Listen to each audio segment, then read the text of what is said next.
In the UK, we have a major problem. Our town centres are dying, and sadly, this is nothing new. For a long time, British high streets have struggled to compete with large chain retailers, draining their business and undercutting their prices, while at the same time, online business has been taking people away from their typical brick and mortar stores. COVID lockdowns didn't help either. Most independent shops were forced to close during the lockdowns, while their big brand competitors were allowed to remain open as essential businesses, while at the same time Amazon received a 38% increase in their sales as people were forced to take their shopping habits online by necessity. It's not surprising that many see this as a collusion between big government and big business to impoverish the middle class. The impact of this is all still felt today, and increasing rents and increasing energy prices mean that there's very little hope of recovery for most of these independent shops. In 2023 alone, shop closures outpaced shop openings to the point that there were 5,000 fewer shops overall in the UK. So this begs the question, what happens to our town centres? What's left and what remains open? If I'm honest, sadly, not very much. Many centres across Britain are barren, awash with empty storefronts and shuttered windows. But where there are still businesses in operation, you'll find the now ubiquitous Turkish barbers, vape shops, and phone repair stores, most of which are not, shall we say, run by native Brits. In fact, they're so common now that in places that are otherwise abandoned, you can find multiple competing barber shops open right next door to one another. How, when everybody else is struggling, do these businesses survive? While there are sure to be quite a few genuine barbers out there that are very successful, it's hard not to notice how most of these shops have very few customers day to day. The business model is simple, really.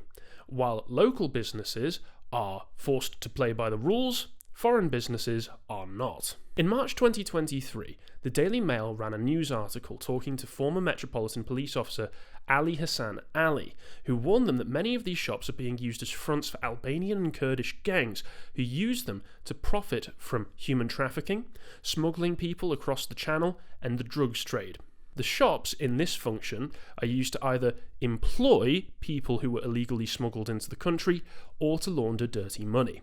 The article then details a case in North London where the Afghan, Gulwali Jabakal, was using his barbershop as a front to recruit lorry drivers. He was caught and given 10 years, but his case is just a drop in the ocean of illegal activity that is going on behind these storefronts. Similar dirty deeds are funding many nail salons and car washes. So to put it all plainly, local businesses are being priced out of areas that they've been serving for decades, while foreign criminal enterprises are being allowed to move in because they can afford to with their ill-gotten money. Foreign criminals are allowed to prosper, while native Brits are left in the dust yet again by the onward march of progress.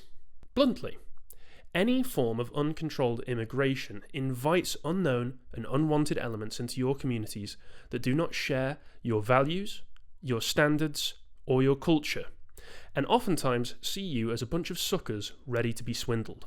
There's no denying that this is what's happening in the UK as our town centres become ever more hollow and degraded.